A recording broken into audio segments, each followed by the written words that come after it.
Hello, उदय ज्ञान infotech में आपका स्वागत है। आज हम एनएम वाहनों की क्लास 17 है, एपिसोड नंबर और यूनिट 13 है 13, जिसमें मानव शरीर की जटिल संरचना के बारे में पढ़ेंगे कि द ह्यूमन बॉडी स्ट्रक्चर क्या होती है, उसके बारे में आज चलेगी। क्लास आपकी 17वां है और यूनिट 13 है।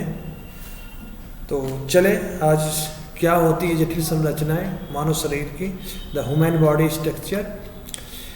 लिखा है कि मानव शरीर एक जटिल संरचना जो होती है आपकी, जो विभिन्न प्रणालियों, अंगों, ऊतकों और कोशिकाओं से मिलकर बना होता है। ये जीवित रहने, कार्य करने और प्रतिक्रियाओं देने के लिए सभी आवश्यक प्रक्रियाओं का समन्वय करता है। और नीचे मानव शरीर की संरचना और प्रमुख प्रणालियाँ जो आपको दी गई है, ये पूरी बॉडी है आपका, उसमें दिखाया गया है, जिसमें आगे उसके बारे में एक्सप्लेन किया गया है। जैसे शरीर की मुख्य संरचना क्या होती है, जैसे सिर की बात को, हेड, इसमें मस्तिष्क, आँखें, कान, नाक और मुंह शामिल होते हैं। मस्तिष्क सभी कार्यों को नियंत्रित करते हैं। धड़ में आपका टोर्सो बोलते हैं, इसमें छाती, अन्य फेफड़े, हृदय और पेट, पाचन यंत्र अंग शामिल होते हैं जो शरीर को मुख्य संरचना देते हैं।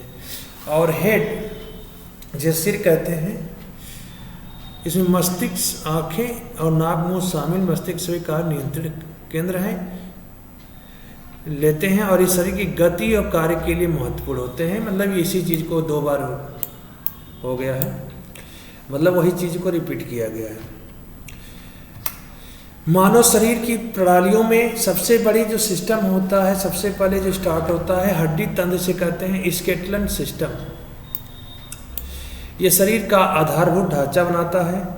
इसमें 206 हड्डियां से बना होता है। कार्य शरीर को सहारा देना, अंगों को सुरक्षा रखना और गतिशीलता प्रदान करना इसका मुख्य कार्य होता है। मास्कुलर सिस्टम जो होता है आपका, जिसे कहते हैं मास्कुलर सिस्टम, यह तंत्र हड्डियों की गति प्रदान करता है। ये 3 प्रकार की मांसपेशियां होती हैं, अस्थि मांसपेशियां, हृदय मांसपेशियां और चिकनी मांसपेशियां। 3 प्रकार की मांसपेशियां इसमें होती हैं आपके।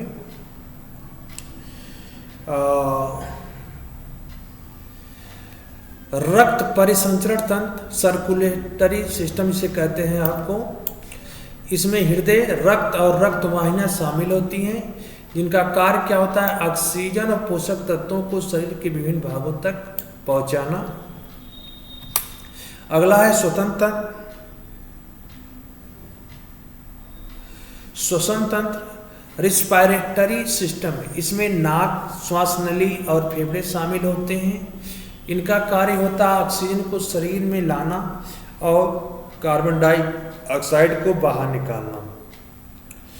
इसकी मुख्य अन्य प्रणाली, पाचन तंत्र, डाइजेस्टिव सिस्टम जो होता है, इनमें मुख्य अन्य प्रणाली पेट, छाती और बड़ी आंत, यकृत और अग्नाशय शामिल होते हैं।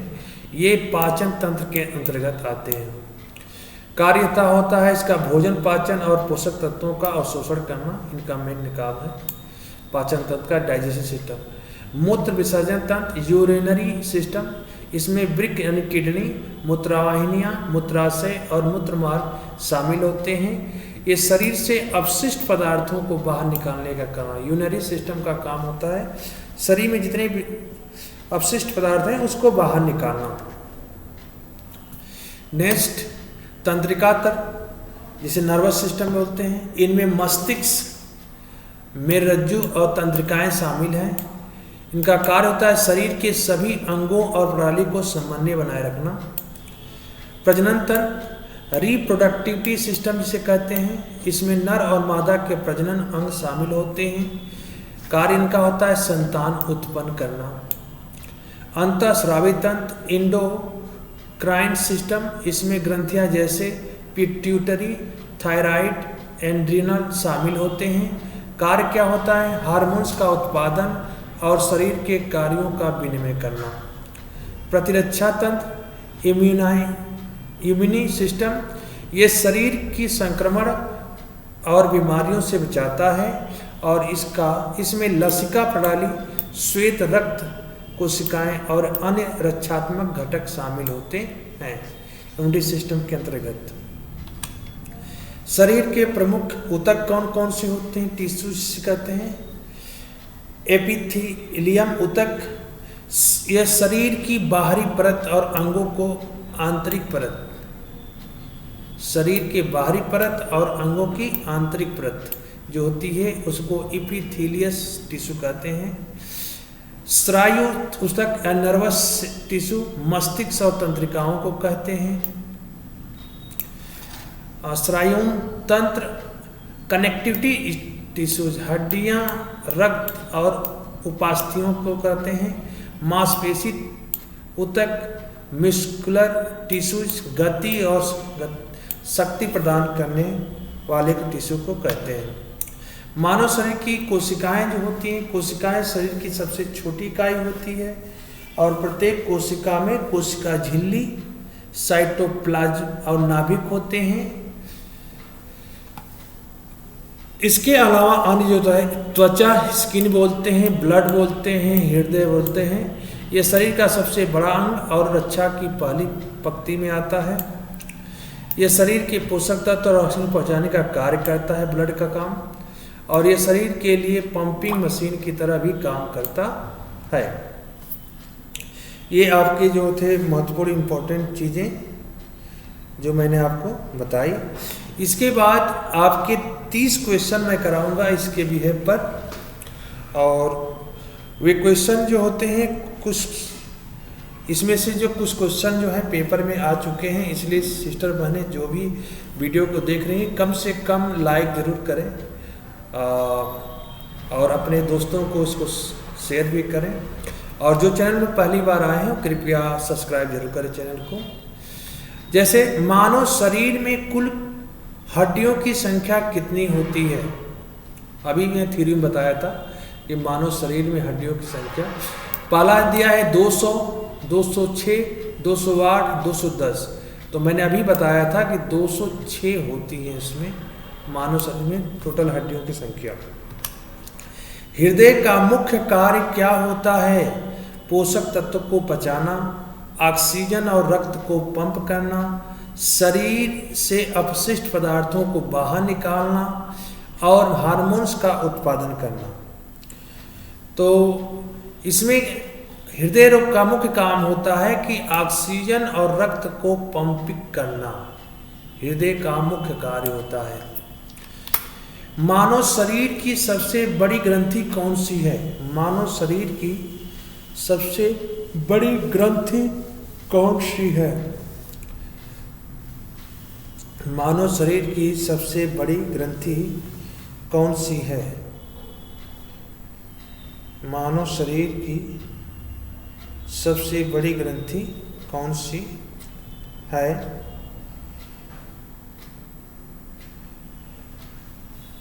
तो इसके का कार्य हो गया। हाँ, मानव शरीर की सबसे बड़ी ग्रंथि जो होती है आपका पहला दिया है यकृत, जिसे लीवर कहते हैं, अग्नाशय जिसे पैनक्रियास कहते हैं, थायराइड्स या एड्रिनल। तो यकृत को बोलते हैं मानव शरीर की सबसे बड़ी ग्रंथि। फेफड़ों में गैसों का आदान प्रदान किस स्थान पर होता है? फेफड़ों में गैसों का आदान प्रदान किस स्थान पर होता है? तो फेफड़ों में गैसों का आदान प्रदान एल्वियोजोली में होता है, एल्वियोजोली में होता है। कोशिकाओं के नियंत्रण केंद्र को क्या कहा जाता है? कोशिकाओं के नियंत्रण केंद्र को क्या कहा जाता है? कोशिकाओं के नियंत्रण केंद्र को क्या कहा जाता है? तो कोशिकाओं के नियंत्रण केंद्र को नाभिक कहते हैं, केंद्र को नाभिक कहते हैं। कौन सा तंत्र भोजन के पाचन में सहायता करता है? बैठ जाइए वहीं पर। कौन सा तंत्र भोजन के पाचन में सहायता करता है? श्वसन तंत्र, पाचन तंत्र, मूत्र तंत्र, तंत्रिका तंत्र। तो भोजन के पाचन में आपका पाचन तंत्र कार्य करता है, अर्थात बी राइट आंसर। रक्त में ऑक्सीजन ले जाने के लिए कौन जिम्मेदार होता है? रक्त में ऑक्सीजन ले जाने के लिए कौन जिम्मेदार होता है? तो रक्त में ऑक्सीजन ले जाने के लिए हीमोग्लोबिन जो होता है जिम्मेदार होता है। श्वेत रक्त कोशिकाएं नहीं, प्लेटलेट्स नहीं, प्लाज्मा नहीं, हीमोग्लोबिन। निम्न में से कौन सा अंग मूत्र उत्सर्जन तंत्र का हिस्सा होता है? निम्न में से कौन सा अंग मूत्र उत्सर्जन तंत्र का हिस्सा होता है? तो उसके लिए आपके विक्र होता है, जिसे कहते हैं किडनी। हृदय, फेफड़े, मस्तिष्क, किडनी होता है, जिसे विक्र भी कहते हैं। तो इसका राइट आंसर क्या होगा? बी होगा। मानव शरीर का सबसे बड़ा अंग कौन सा है? मानव शरीर का सबसे बड़ा अंग कौन सा है? मानव शरीर का सबसे बड़ा अंग कौन सा? हृदय, त्वचा, यकृत, मस्तिष्क। तो मानव शरीर का सबसे बड़ा अंग त्वचा होता है। तंत्रिका तंत्र का मुख्य अंग कौन सा है? तंत्रिका तंत्र का मुख्य अंग कौन सा होता है? तंत्रिका तंत्र का मुख्य अंग कौन सा होता है? मस्तिष्क और मेरुदंड। मस्तिष्क और मेरुदंड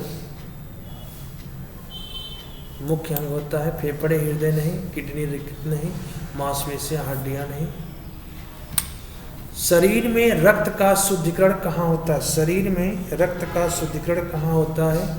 हृदय में, फेफड़े में, किडनी में, यकृत में। तो शरीर का शुद्धिकरण, रक्त का शुद्धिकरण किडनी के अंदर होता है। किसके अंदर होता है? किडनी के अंदर होता है। पाचन तंत्र में पाचक रस का निर्माण किस अंग में होता है? पाचक तंत्र में पाचक रस का निर्माण किस अंग में होता है? यकृत में, पेट में, अग्नाशय में, आंत में। तो पाचक तंत्र का रस का निर्माण अग्नाशय में होता है। अग्नाशय, राइट आंसर सी।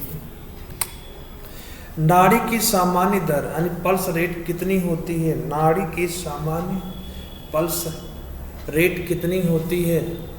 40 से 60 प्रति मिनट, 60 से 100 प्रति मिनट, 100 से 120 प्रति मिनट, 120 से 140 प्रति मिनट।